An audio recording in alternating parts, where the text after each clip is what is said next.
Welcome to the Aspen Institute's Hearst Lecture Series program featuring Melissa Kearney, Sonia Pérez, and William Spriggs in conversation with Jim Tankersley.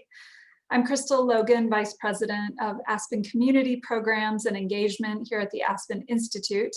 And I first want to thank Bob and Soledad Hearst for making this series possible. Thanks to our audience for tuning in for this important conversation. As I introduce our guests today, you'll find links to their bios in the chat, as well as other important information throughout the event. If you would like to pose questions to any of our panelists today, you can type those into the Q&A feature anytime during the event. Melissa Kearney is the director of the Aspen Institute's Aspen Economic Strategy Group and professor of economics at the University of Maryland, where she researches domestic and social policy, poverty, and inequality. Sonia Pérez is the chief operating officer of UnidosUS, the largest national Hispanic civil rights and advocacy organization in the US. During her tenure there, she conducted and published research on Latino social policy and demographic issues. William Spriggs is a professor of economics at Howard University. He is also the chief economist to the AFL-CIO, and he's also a member of the Aspen Economic Strategy Group. And our moderator today is Jim Tankersley. He covers economic and tax policy for the New York Times and is the author of an upcoming book actually releasing next week on August 11th, entitled The Riches of the Land. Jim's book addresses many of the issues we'll be hearing about today. We are thrilled and honored to feature you all here today. And with that, over to you, Jim. Thank you. Thank you so much. And thank you everyone for joining us in what I think will be a really fun, enlightening virtual chat. And it could not come at a more important time, both in the economy and what's happening in Washington right now with the debate over how and whether Congress should intervene more to rescue this economic recovery. A quick scene setter in case you have been asleep for the last 5 months. The spread of a pandemic has plunged the US economy into a deep recession.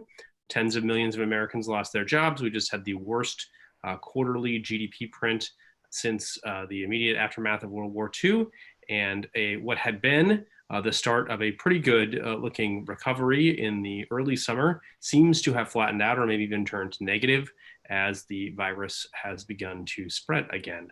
So on that happy series of events, we now bring in a bunch of experts to talk with you about what's happening, who's being hurt, and how in the world, from the darkness of this recession, we could actually build an economy that works better for America and its working people than the one we had even before this hit. So I want to start with the damage that has been suffered in these months, and in particular with the groups who have been hit worst. And Sonia, could you maybe just give us a tour, basically, of the workers and Americans who have borne the brunt of this crisis? Absolutely, thank you, and it's good to be here. Thanks for this important conversation. Representing UnidosUS, and we're the largest Latino civil rights and advocacy organization in the US. We've been looking at these issues of social and economic inequality for more than 5 decades. And certainly the pandemic has really worsened and exposed these issues. We're seeing how Latinos in particular have been hit exceptionally hard. We're 18% of the US population, but in fact make up 35% of COVID cases nationwide and 28% of the deaths from COVID. And if you just look at places like Florida, Texas, California, where half of the Latino population lives, we're seeing those cases increase, and that's already affecting these communities that are already dealing with and struggling, frankly, with all of the economic distress from many years, right? These are workers who are essential to the economy, who are keeping us going in a sense because they are at every step of the way helping to feed our families, from the farm workers to being in the factories to meat processing plants, et cetera. And yet these are the areas of work, areas of the sectors of the economy that are most affected by COVID in terms of exposure to COVID, but also quite vulnerable in terms of losing jobs and losing wages. And just today, we released a poll, as a matter of fact, of unemployed Latino workers in Arizona, Texas, and Florida. Even with the $600 federal payment, which ended, as we know, they were struggling, and many workers are not able to even access unemployment, don't know how, systems are complicated. So we're really looking at a quite precarious situation for the Latino community, and we're talking about 60 million Latinos in the US, which is really significant when we talk about their impact on the economy. And just to build on that, Bill, Black America has also been disproportionately hit by this crisis. And for both Black workers and Latino workers, we have this problem of a crisis coming on top of structural inequalities that already existed. Can you talk a little bit about sort of how we came to that point of the inequalities that were present already, and how it's set up, Black America in particular, to have been hurt by this shock? I think the most lasting way of understanding the most lasting effects of inequality are that both Latino and African American households have no wealth, and they have no liquid wealth. So they simply are broke and live paycheck to paycheck. So if our economy is running at full employment, you can miss the details of what's going on. The moment we see unemployment spike, then we see things fall apart quickly. So that's the easiest way to understand why this is such a complex problem. This downturn disproportionately hit women. They went from the majority of the workforce to the minority of the workforce. The majority of the Black workforce is female. So disproportionately Black workers are hurt because the majority of Black workers are women. And we have to remember the origins of our safety net. Part of the reason for the disparity that African Americans face is that when we designed the safety net, it was designed explicitly to exclude African Americans. Most of those exclusions have lasting effects because the way that the system gives you access and who gets unemployment. So essentially, when unemployment was set up, you were supposed to be a full-time factory worker. And if you aren't a full-time worker, if you don't earn average wages like a factory worker, then you're going to have a hard time accessing this. And we had a very unusual downturn in that we actually don't want everyone back to work. If we're honest, this is the reality. We do not want every restaurant and bar in the United States to say, we don't care about the virus, we're open, everybody come and sit down, I'm hiring back everybody. We would think that was not good. So we have to admit that's not what we want. And other countries decided, understanding that was going to be the case, that rather than warehouse people in unemployment insurance, they would pay the companies and warehouse them connected to their employer. So the other problem that African Americans face is that America is not good at keeping promises with certain sets of people. There are a lot of people who have signed treaties with the United States and found out, yeah, well, you can move to Mississippi. Oh no, we mean Oklahoma. Oh no. And we just had a Supreme Court case, to reemphasize that the 5 civilized nations, that treaty really needs to stick, and they still own half of eastern Oklahoma. But in the case of workers, we had an implicit contract that we don't want full activity, so we're going to warehouse you. And we put in the $600 to make the average worker whole so that we would reward you for behaving. Please stay home. Now we're confronted with, how do you address all of these inequalities? The drop in payroll we knew was going to happen had to be made up for through unemployment, because that was our policy choice. If you look at the leisure and hospitality industry in a normal economy in 2018, fewer than 8% of the unemployed people in that industry got unemployment insurance. Retail, another sector that was hit, fewer than 15% got unemployment insurance. So without creating the Pandemic Unemployment Assistance Program, these workers would not qualify for unemployment insurance. Now, regrettably, because African Americans still live predominantly in the South, the region that wanted this to be a state-based system as opposed to a federal unemployment system, never wanted the program. It is still more difficult to access unemployment insurance in the South than many other parts of the country. African Americans this downturn are the least likely of any unemployed people to get unemployment insurance, Black women in particular. So despite these heroic efforts to recognize some of the structural issues that kept African Americans from getting unemployment, overcoming the reticence of states through the way they had designed their system to make it difficult to access, despite all of that, we still end up with this racial disparity because part of it is over disputed claims. States now are supposed to, under regulation, resolve these in under 20, and they're supposed to resolve them in a short order. It is taking them over 5 weeks. Over half of the disputed claims are taking more than 5 weeks to resolve. So part of the low recipiency of unemployment for African Americans is because it's taking over 5 weeks. And so we're seeing people who have applied but haven't gotten the benefits. Now, this was also helped out by the check that everyone got. It was made to be progressive, so it capped at a higher income level. And this was a way to make it more progressive. That was definitely helpful. It was quick, people got it.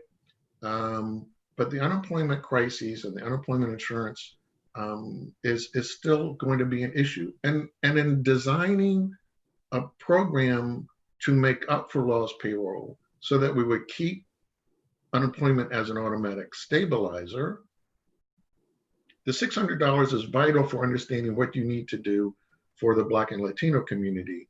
We know from studies from the JP Morgan Institute that when Black and brown families lose $1 in wages, their consumption drops by more, and that's because they're being rational. African Americans have the longest duration of unemployment. When unemployment spikes like this, a good third of the African Americans who are unemployed right now will be unemployed more than 26 weeks. Understanding that, people quickly try to come up with some form of liquidity. They quickly go to, I have to figure out how to borrow from Peter to pay Paul. And that means their consumption drops. They're also looking at a permanent income loss because a lot of these jobs are with employers we know aren't going to come back. And at the size and magnitude of what we did, which was to destroy entire industries, we know that this is like a permanent income loss because it's like a plant closure. So you really, if you wanted to get the full stimulus impact, then you had to do the $600. You had to give people more reassurance that their permanent income wasn't going to be dropped and that they could see their way clear. And it succeeded because we actually got consumption of the bottom 20% to return to normal. So can I just stop you right there real fast? That's where I'm stopping. Oh, great. Because that's a great segue to what I was going to ask Melissa, which is the $600 was a cornerstone of the CARES Act and the various packages that Congress passed to try to mitigate the economic damage of the pandemic. What do we know about how those worked and what the economy would have been like if they hadn't been passed?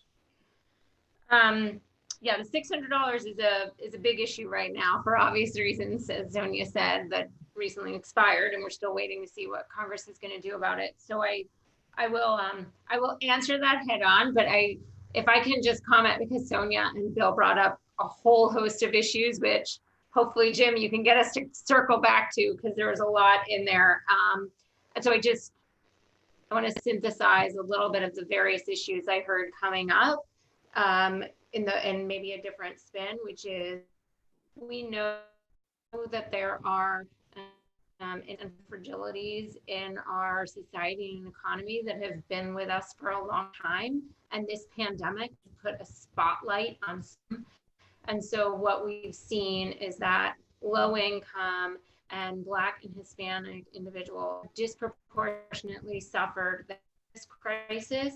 They've disproportionately suffered the job losses in this crisis. And the other point, which Sonia brought up, and Bill brought up when he mentioned the female workers in the service industry, non-white, non-college educated, lower wage workers are also more likely to be essential workers who can't work from home.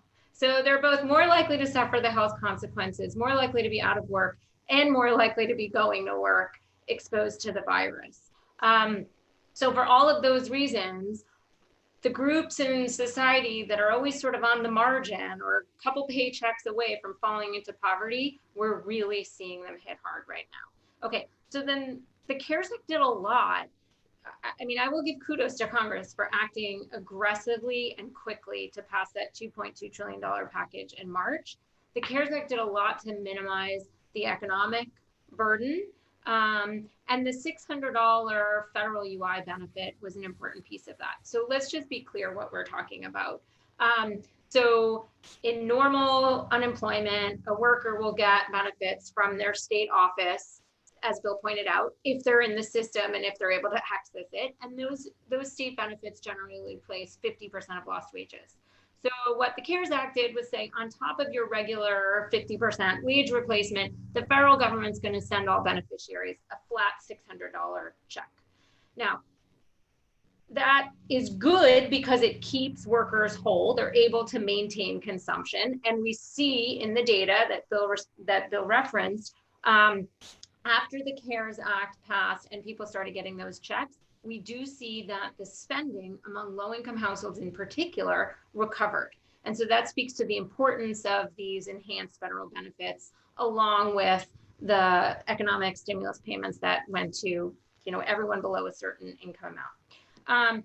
The issue why the $600 has become such a flashpoint is because for 2/3 of workers, they're now getting more than 100% of their lost wages. And you can argue that's a good thing because these are low wage workers and it's not terrible for them to be getting $900 a week instead of their regular $600 a week.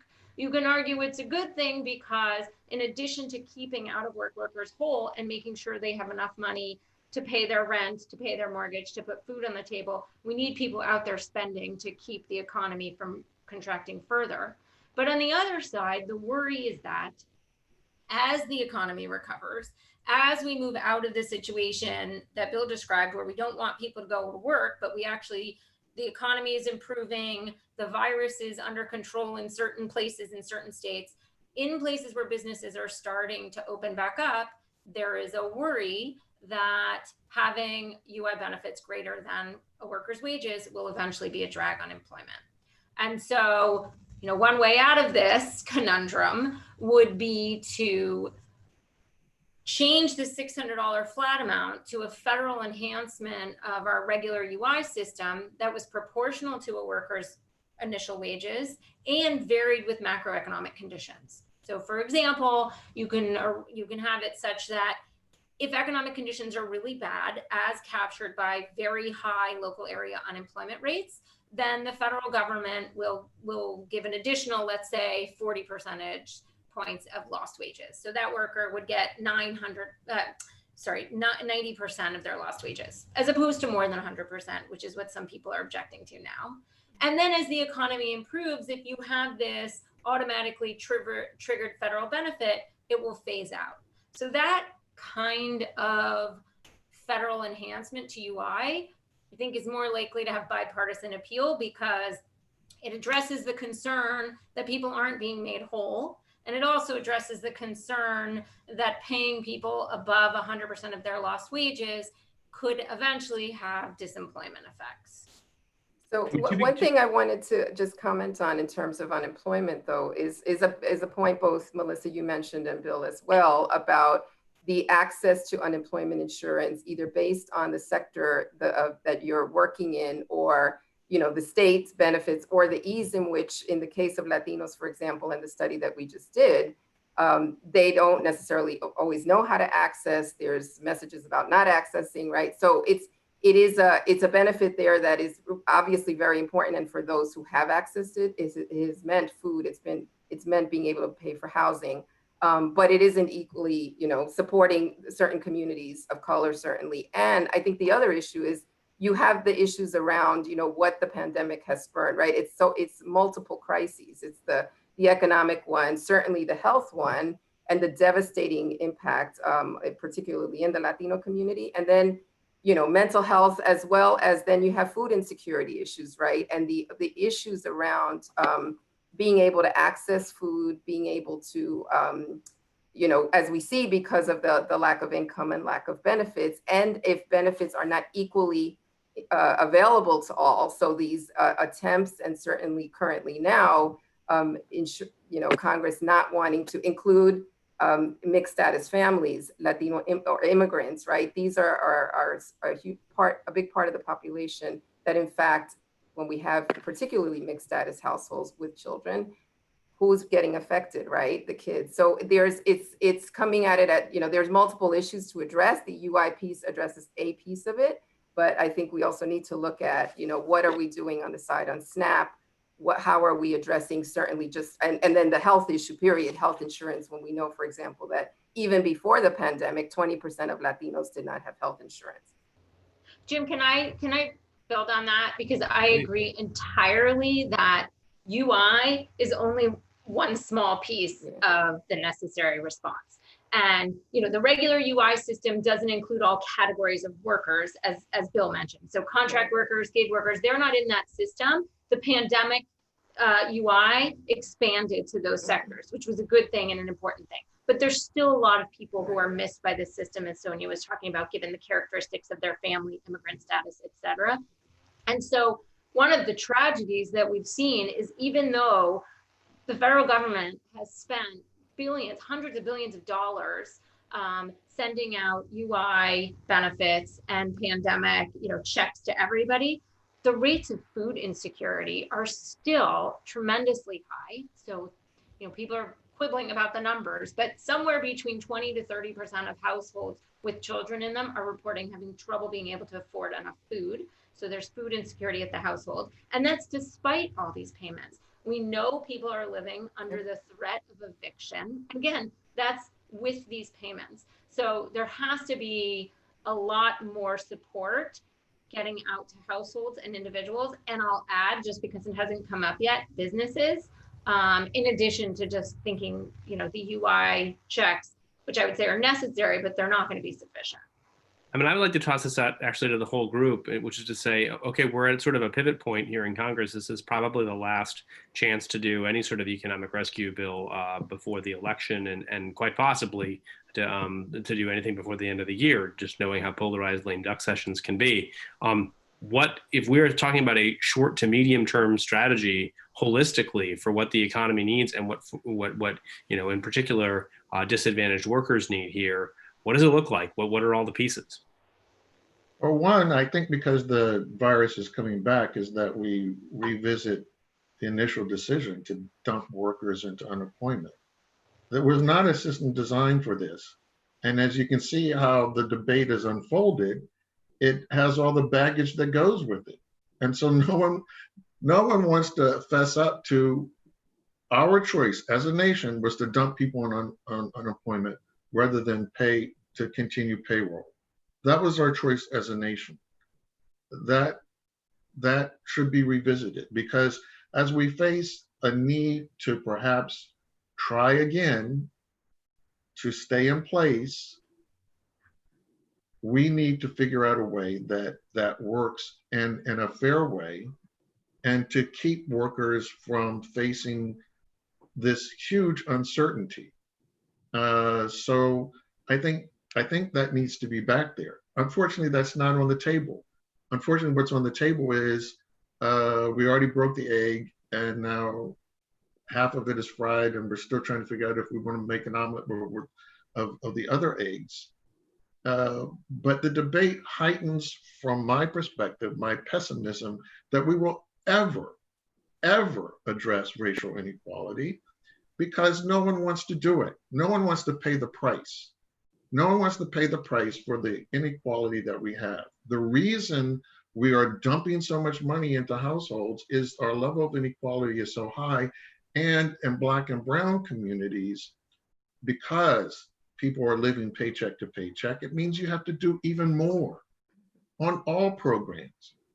And so, you know, I scratch my head when people are worried about, is the $600 disincentive to work, when we currently know the unemployment rate in December is going to be double digits or very near it. And January will be double digits or very near it. And what we're debating in Congress about is whether we extend this benefit through January, not do we change the program. Mhm. And so, and I think people need to be more honest. This sense in which there's this unease that people who are low income are getting more than they would.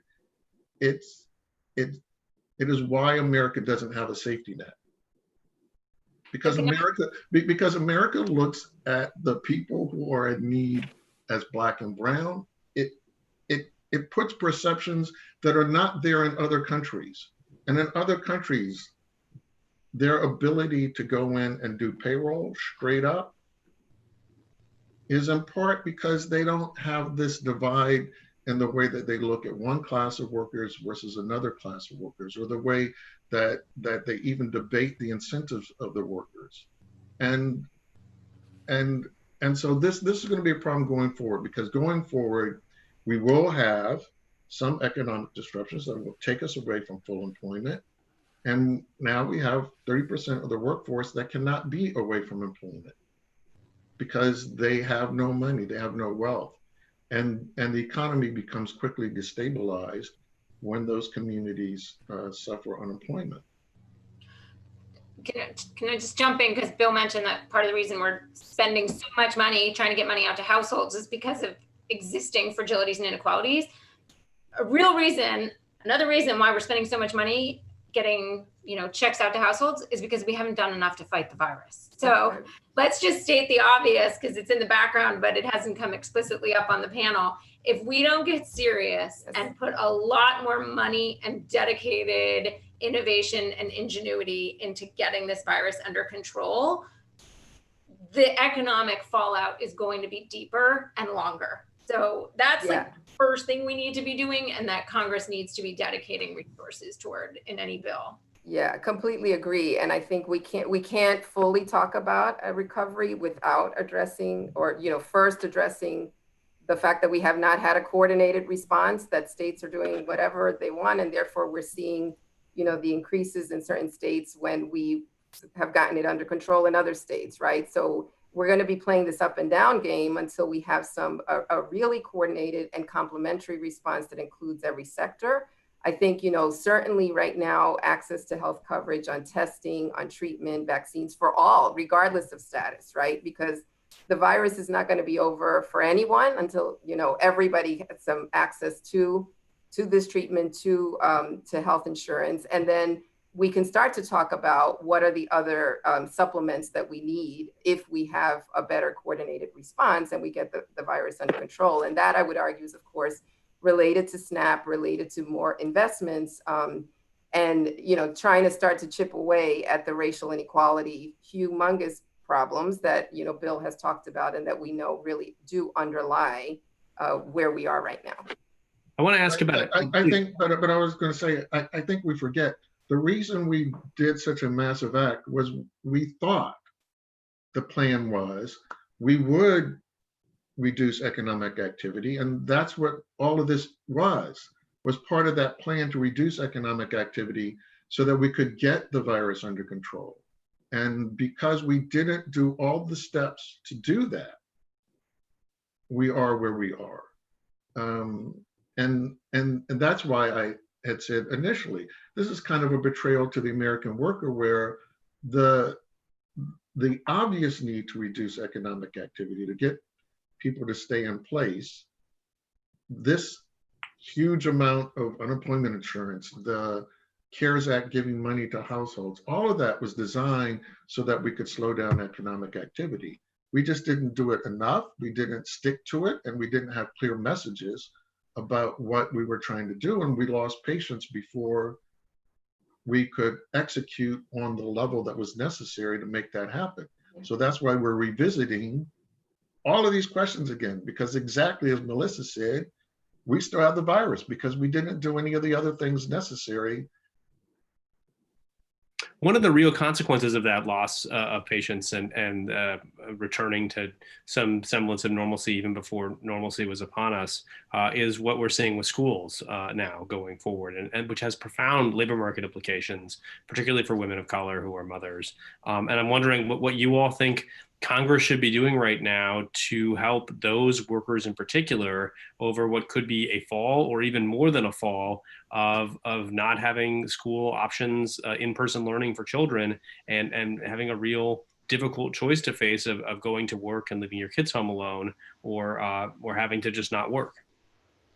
Yeah, I think the fact that we didn't prioritize getting us in a place where schools could open in September back in March is a real indictment of our country. And, you know, like, I think kids are always given short shrift. We don't do nearly enough to invest in kids in this country. And I think we're seeing that also on full display right now. It wasn't until August when people realized, hey, how am I supposed to go back to work in September if my kid doesn't go to school, that all of a sudden you started seeing people talking about it, news stories about it. Jim, maybe you'll say this is an unfair characterization of the media, but I certainly saw a lot more stories in April, May, and June on restaurants and bars than I did on kids' schools and daycares. And so, you know, now we're in this position where it's not only the case that many workers are going to find themselves out of their usual daycare arrangement, for many of whom it comes through school, right? Like 25% of the workforce, 25% of essential workers have a kid under the age of 13. And the majority of those workers are either single parents or their spouse is also a full-time worker. So they're out of luck. That, I think, is a real issue.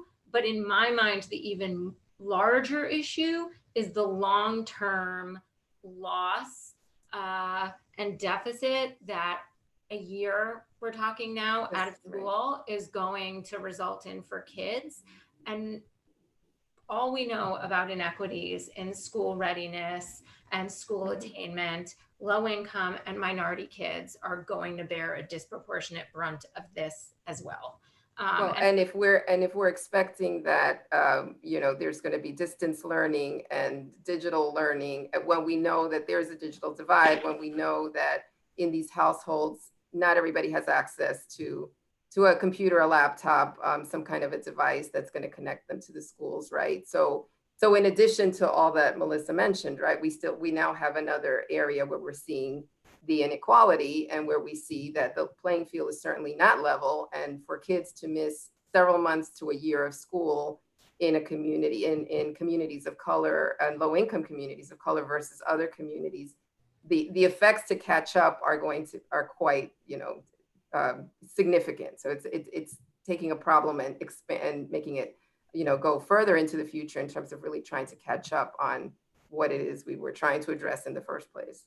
The CARES Act originally had provisions for this that were limited because we didn't extend paid sick leave to everyone, but the provision of paid sick leave included paid sick leave for mothers or other caregivers if schools were shut down, but that only carried through this summer. So when the initial school shutdown took place, there were a set of workers who could make access to that paid sick leave provision. We don't have data on how many were able to successfully do that, but now that's gone.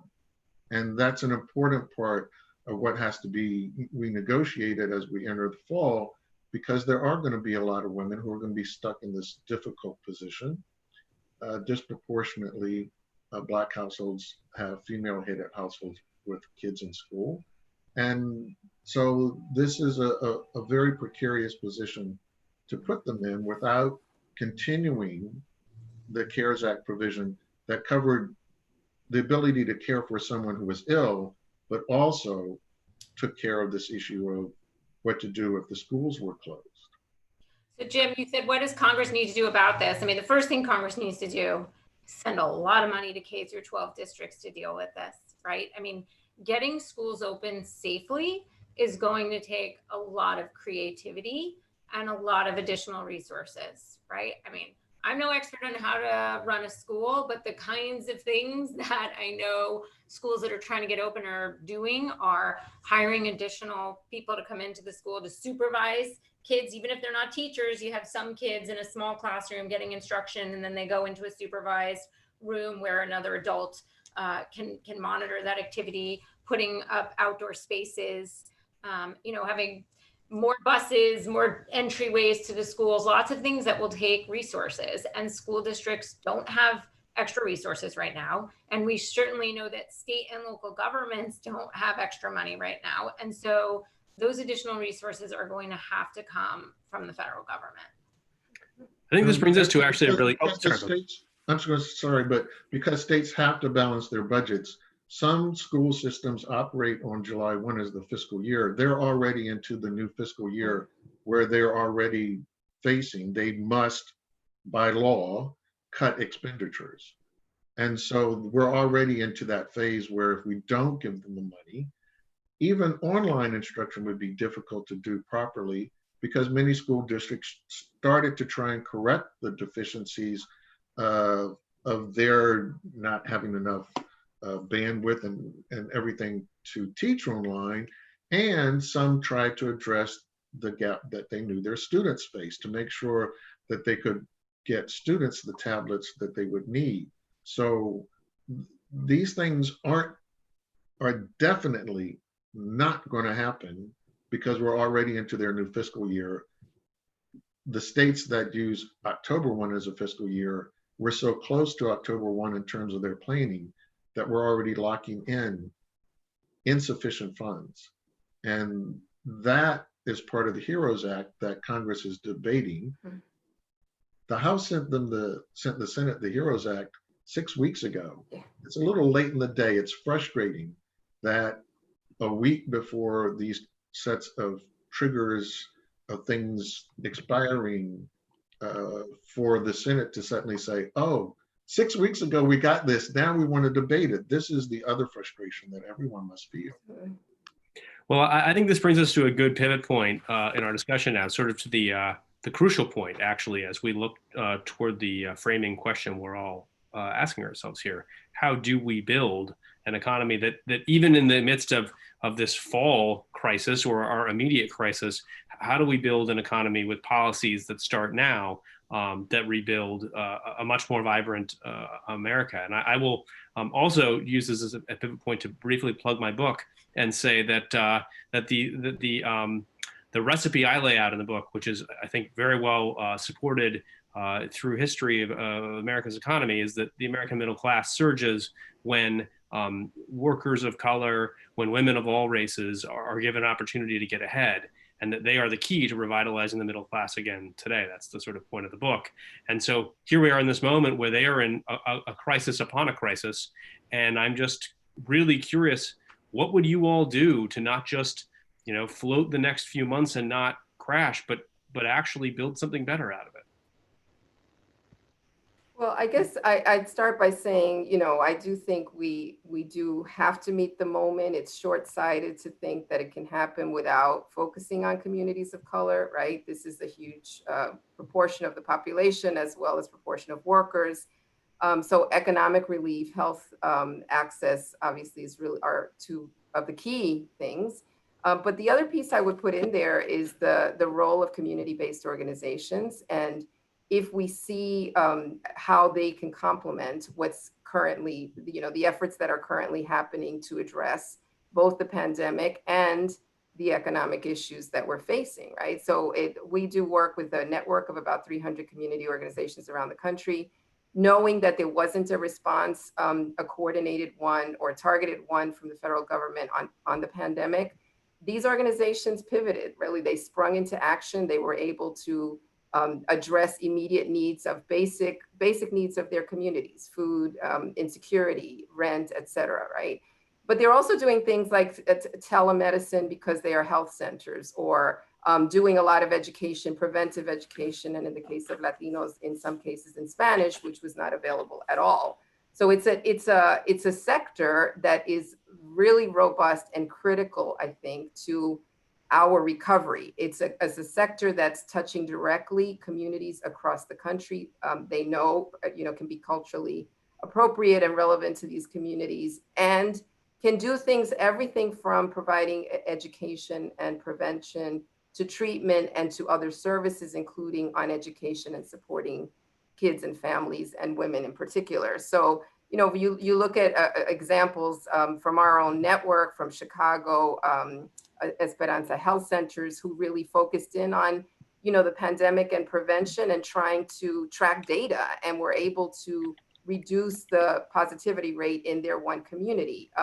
Organizations in Queens who were able to respond to the food insecurity and other issues. So, I think we need to include them in the equation and understand that they really have been leading in this space. They've not just filled the void, they've led by their examples and by their responsiveness, and also their connection and trust with the community means it's a direct way to get these benefits, or to get these, everything we've been talking about, programs and services that are so critical, out to the communities that need them.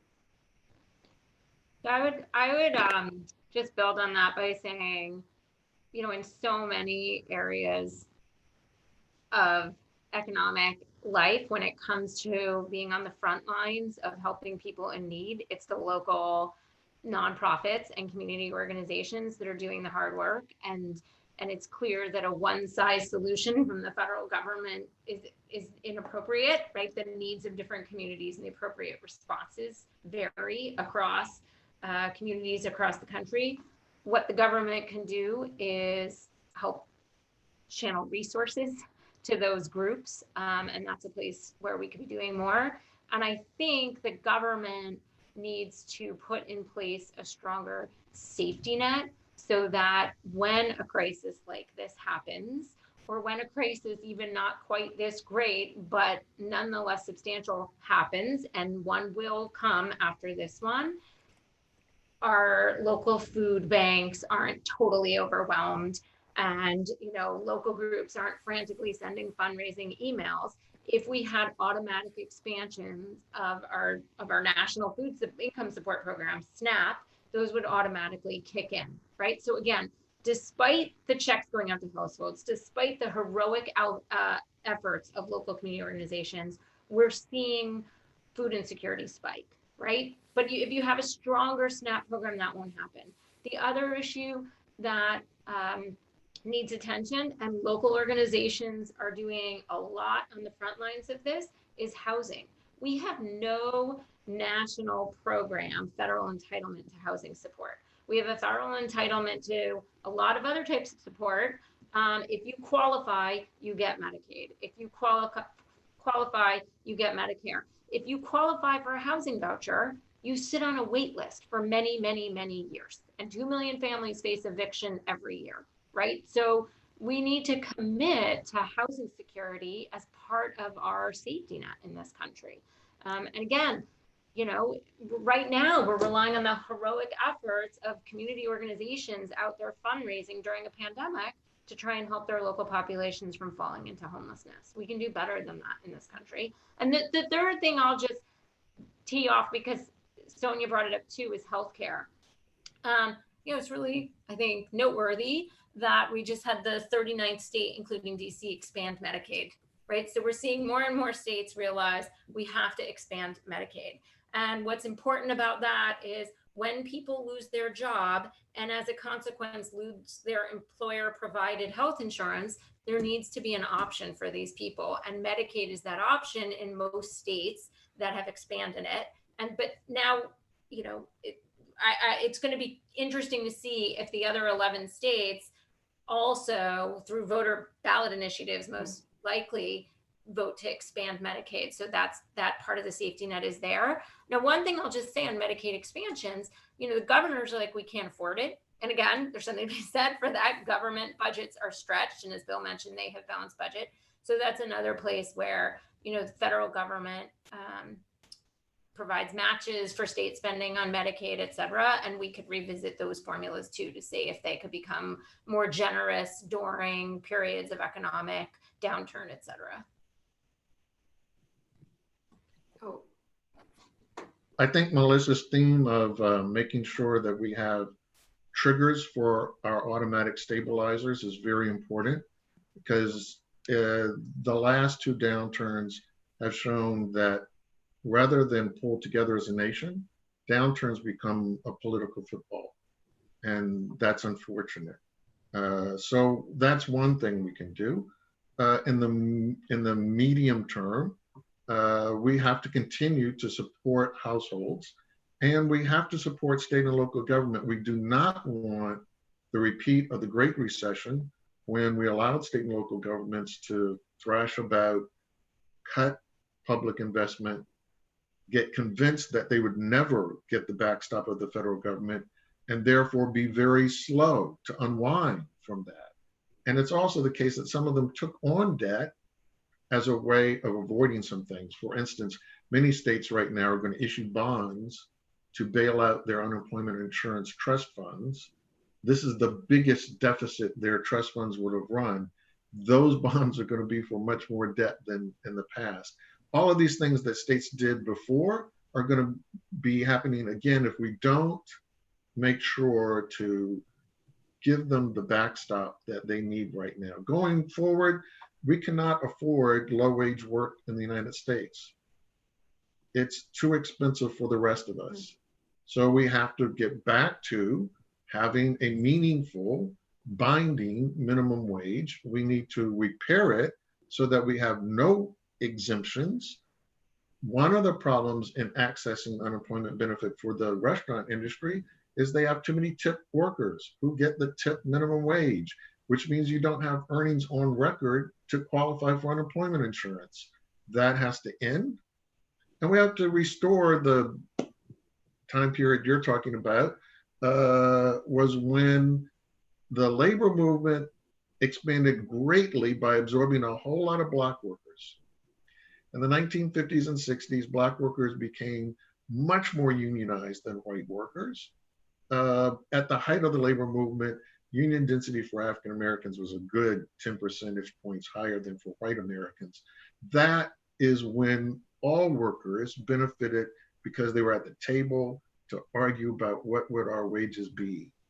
So we have to find a way of restoring worker voice if we're going to get away from having a fragile labor market that can't possibly go 1 month without catastrophe if we have a little hiccup in employment.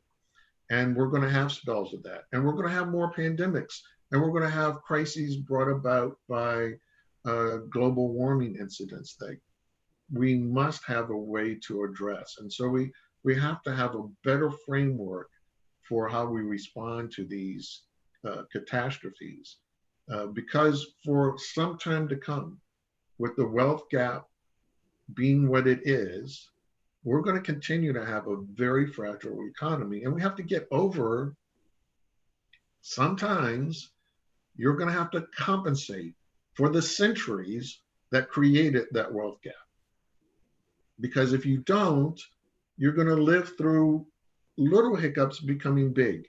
We've got to remember, in 2001, we had a very small downturn. That was really small. It took all the way till George Bush was leaving his office to get employment back to where it was when he took office. And then unfortunately we had the great crash, and he left office with fewer people employed than when he took office anyway. But it took a long time for the labor market to heal from a very small downturn. Yeah. Well, this has been wonderful. Thank you all. And now I think we're going to go to questions. So. Great, thank you so much. This is a great conversation. We have a lot of great questions coming in from the audience. The first question is to Melissa. Is the variable amount of federal aid to unemployment practical and scalable in an automated system that will work? A fixed amount to everyone isn't ideal, but at least it's easily doable. Yeah, so this is an important point. So the reason why, at least the overt reason why a $600 flat amount was put in place was because apparently state systems, which remember, the state benefits are not a fixed amount. The state benefits are a proportion of a worker's lost wages. But going in immediately and changing the code in the systems to say, let's add a proportional amount is apparently infeasible. And so just adding a plus 600 for everyone made that administratively feasible. I think that makes a lot of sense in March. Now we've been at this for a few months. We couldn't tell states to do this by Monday, right? States that haven't already gone in and updated their systems wouldn't be able to do it. I do think we should be working towards a system that doesn't rely on antiquated systems and computers such that we can't implement good policy going forward. And so maybe this is aspirational. I've been told a variety of things from folks who work in these state systems, how feasible it is. And I think the answer is it differs across states. Some states' systems would be able to do this, some states wouldn't. There's just an additional point on all of this that's come up, and we talked about how hard it is to access UI in some places, again, because the regulations were burdensome. People were relying on fax machines. You had millions of people calling one number. One of the lessons we should take away from this episode is that it's time to modernize our systems across the board. And so once we get ourselves out of the crisis, if we could devote some time and resources to doing that, we will be a stronger society and economy going forward. I would amend that, though, to say we knew that in the 1980s when the unemployment system collapsed. We knew that in the Great Recession when the unemployment system collapsed. We knew it in the 1990s as a way to recover from the 1980 collapse of the state unemployment insurance system. And we dumped a lot of money to states to make them have better systems and stop having COBOL programs with 16 characters to a code. They didn't do it. And we have to admit that the reason we keep revisiting this failed system is because it is a state-based system. And we have to acknowledge when we set it up originally in the 1930s, we have a state-based system because certain states didn't want it at all. And this was the compromise. And then, since they told you in the beginning, we really don't want to do this and we really don't like this program, I think the experience of the last 90 years is you should believe them. And there's no reason for us to return this to a state-based program. This should be a federal program and the benefits should be federal. The problems faced by many workers when they live in tri-county areas where, I work in one state and I live in another of unemployment insurance is complex. The problem if I want to move, if this were a different type of downturn, if it were like 2008, if I want to move, that's complex when it comes to how do I continue to draw the unemployment benefit. All of these things have been magnified this time again. And the reason states were given money in the 90s, given money in the Great Recession, and didn't modernize, I think we have to admit it's because it is a state-based program and some of them don't want to. Thank you. Our next question is for all the panelists. Do you think that we need another New Deal? And what would you recommend to work on? For example, infrastructure, contract tracing, or what?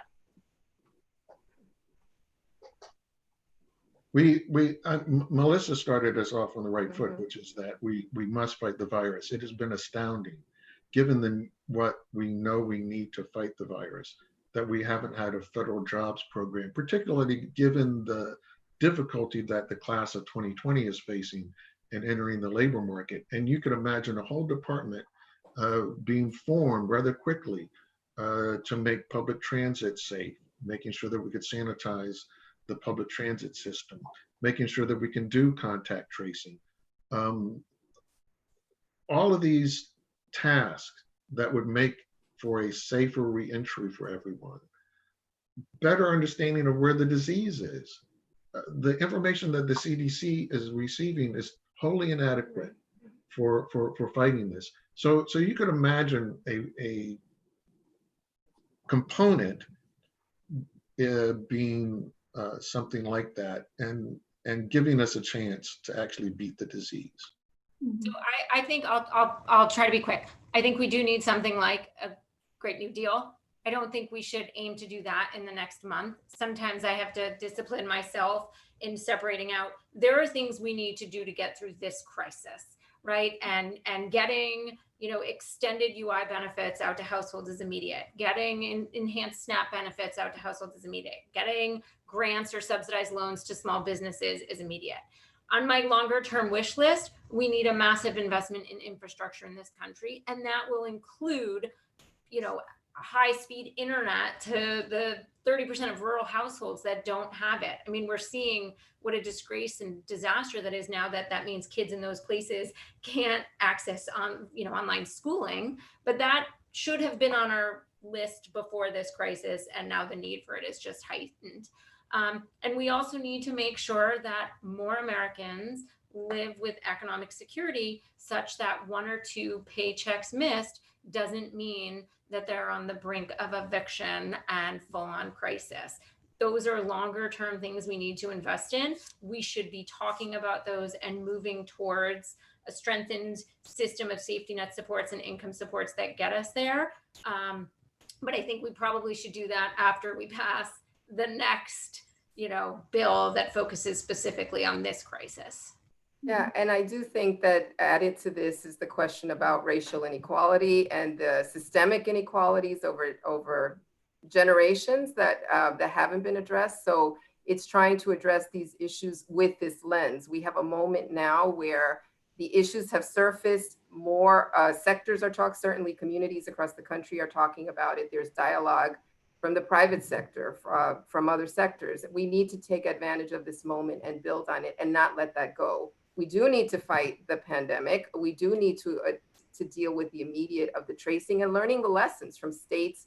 What is working? It's working to wear a mask. It's working to isolate. It's right. We need to build on that, but we also cannot let go of the racial inequality conversation, as hard as it is, and ensure that what we are doing in terms of any kind of New Deal or new initiatives are inclusive to all who live in the country, and certainly to the communities of color, Latinos and African Americans, who are a significant proportion of the workers that are going to fuel the economic prosperity that we're all looking for. We'll go to our last question. Can you talk about economic dignity and how we can take lessons learned from this crisis and apply them to treating our essential workers better? Well, one of the things that has been very discouraging, again, in the discussion of the $600 is this concept that if we save the nation, if you are poor, we have to hold your poverty in place. The very people who have been laid off did essential work, and this is their thanks.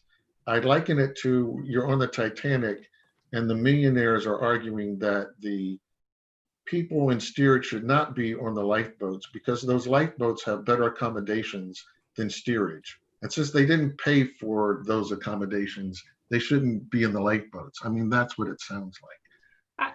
We have to raise the wages of workers so that work has dignity, so that workers have enough safety and savings so that they can make it through losing 1 paycheck, 2 paychecks.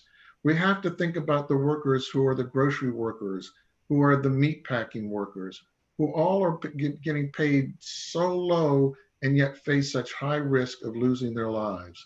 The disparate impact of death among Black and Latinos is because those workers are still out there. They're not sheltering in place. They are being exposed. And the hospitalization for Latinos, half the hospitalizations are people 18 to 40. These are working age people. They're not elderly people. They're not even people with comorbidity factors. It's not true for African Americans either. So can I just, I actually think part of the reason why this $600 is such a flashpoint is because we've sent all this additional money to people who are out of work. We've had no bonuses going to the essential workers who are going to work. So I actually would be in favor of like a pandemic wage subsidy or pandemic earned income tax credit to compensate and acknowledge the real struggles and the dignity of the essential workers who are going to work and who have been going to work throughout this crisis. They've borne a large brunt of this, and we've done nothing to compensate them.